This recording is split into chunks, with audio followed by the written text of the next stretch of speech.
Bacaan dari Nubuat Daniel.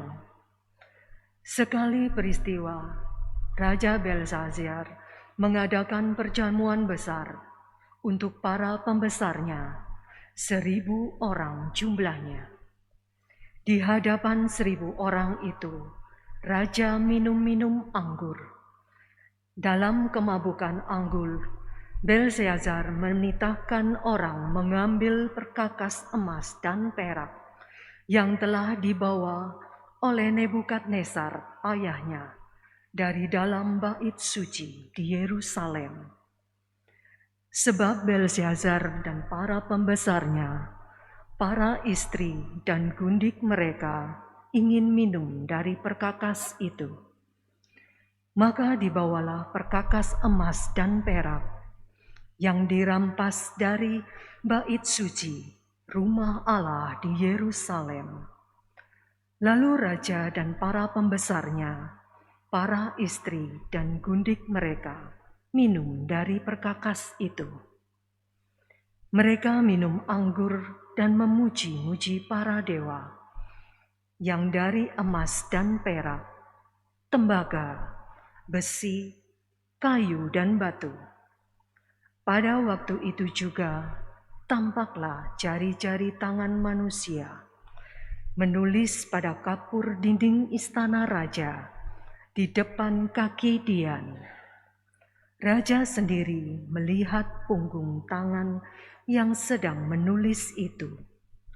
Maka raja menjadi pucat, pikirannya menggelisahkan dia. Sendi-sendi pangkal pahanya menjadi lemas dan lututnya berantukan. Lalu dibawanya Daniel menghadap raja.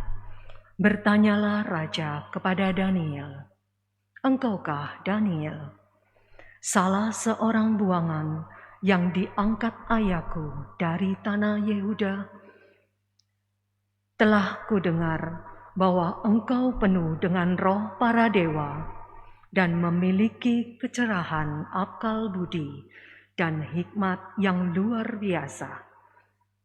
Aku pun telah mendengar bahwa engkau dapat memberikan makna dan dapat menguraikan kekusutan. Oleh sebab itu, jika engkau dapat membaca tulisan itu dan dapat memberitahukan maknanya kepadaku, maka kepadamu akan dikenakan pakaian dari kain ungu, dan pada lehermu akan dikalungkan rantai emas.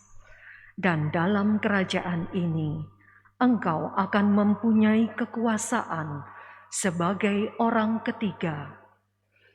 Kemudian Daniel menjawab raja, "Tak usahlah Tuan memberi hadiah. Berikanlah kepada orang lain saja. Namun demikian, aku akan membaca tulisan itu bagi Tuan dan memberitahukan maknanya. Tuanku telah menyombongkan diri terhadap yang berkuasa di surga. Perkakas dari baitnya dibawa orang kepada tuanku. Lalu tuanku dan para pembesar, para istri dan para gundik tuanku telah minum anggur dari perkakas itu. Tuanku telah memuji-muji para dewa dari perak dan emas, dari tembaga, besi, kayu dan batu, yang tidak dapat melihat atau mendengar ataupun mengetahui. Tuanku tidak memuliakan Allah yang menggenggam nafas tuanku dan menentukan segala jalan tuanku. Sebab itu ia memerintahkan punggung tangan itu dan dituliskan tulisan ini. Beginilah tulisan itu: Mene Mene Tekel Urvasin. Dan beginilah makna perkataan itu. Mene artinya, masa pemerintahan tuanku telah dihitung oleh Allah yang telah diakhiri. Tekel artinya tuanku telah ditimbang dengan neraca dan didapati terlalu ringan. Urvasin, kerajaan tuanku dipecah dan diberikan kepada orang Media dan Persia. Demikianlah sabda Tuhan. Mazmur tanggapan dengan referen, pujilah dan luhurkanlah Dia selama-lamanya. Referen, pujilah dan luhurkanlah Dia selama-lamanya. Pujilah Tuhan, hai matahari dan bulan. Referen, pujilah dan luhurkanlah Dia selama-lamanya. Pujilah Tuhan, hai segala bintang di langit. Referen, pujilah dan luhurkanlah Dia selama-lamanya.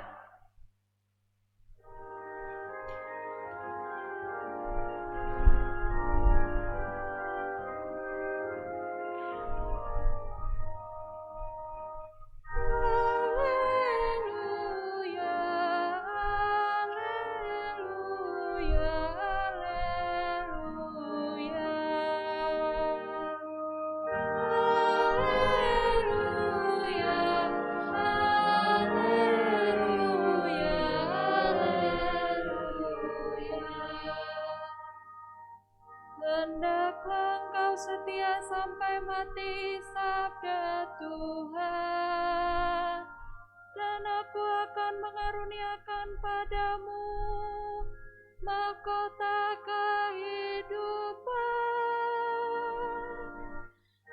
Haleluya, haleluya,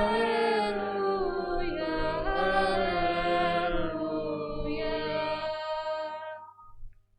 Tuhan bersamamu. Inilah Injil suci menurut Lukas. Dimuliakanlah Tuhan.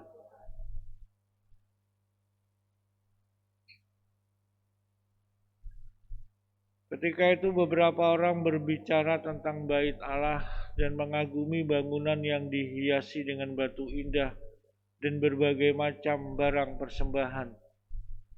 Tapi Yesus berkata kepada mereka, akan tiba harinya segala yang kalian lihat di situ diruntuhkan, dan tidak akan ada satu batu pun dibiarkan terletak di atas batu yang lain.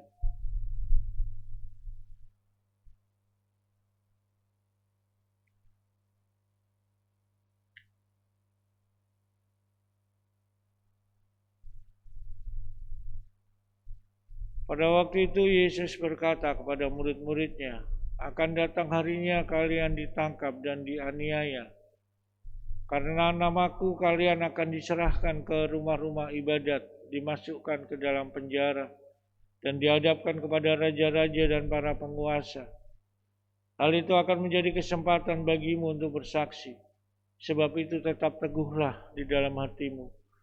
Jangan kalian memikirkan lebih dahulu pembelaanmu. Aku sendirilah yang akan memberi kalian kata-kata hikmat, sehingga kalian tak dapat ditentang atau dibantah lawan-lawanmu. Dan kalian akan diserahkan juga oleh orang tuamu, saudara-saudaramu, kaum keluargamu, dan sahabat-sahabatmu. Dan beberapa orang di antaramu akan dibunuh karena namaku. Kalian akan dibenci semua orang. Tetapi tidak sehelai pun rambut kepalamu akan hilang. Kalau kalian tetap bertahan, kalian akan memperoleh hidupmu. Demikianlah sabda Tuhan. Pujilah Kristus. Saudara-saudari yang dikasihi Tuhan, selama kita memiliki kemauan, keuletan, dan juga keteguhan hati, besi batang pun bila digosok terus ini pasti akan menjadi sebatang jarum. Dan kita dapat membayangkan berapa waktu dan tenaga yang dibutuhkan untuk menggosok besi batangan sehingga menjadi sebatang jarum yang tajam. Hari ini Tuhan bersabda, kalau kamu tetap bertahan, kamu akan memperoleh hidupmu. Saudara-saudari yang dikasihi Tuhan, tumbuh berkembang ini menjadi manusia dewasa, beriman, baik dan suci memang tidak akan lepas dari tantangan-tantangan berat. Namun orang yang menghindar dari tantangan ini pasti tidak akan tumbuh menjadi dewasa. Berbahagialah orang jika sejak kecil hidup dalam keluarga yang sudah dihadapkan pada tantangan-tantangan dan nyatanya sampai saat ini masih hidup bahagia dan sejahtera. Saudara-saudari yang dikasihi Tuhan, tantangan itu perlu untuk mengasah pikiran kita, hati, dan kejiwaan kita. Jika tidak ada tantangan, maka ciptakan tantangan itu khususnya kepada anak-anak untuk dikerjakan. Dan juga hendaknya didampingi dalam mengerjakan tantangan. Dan kita ciptakan tantangan yang dapat diatasi, yang makin lama tantangan itu semakin berat. Hari ini kita diajak untuk menghadapi dan melaksanakan, mengerjakan tantangan-tantangan itu dengan jiwa besar dan iman yang dalam.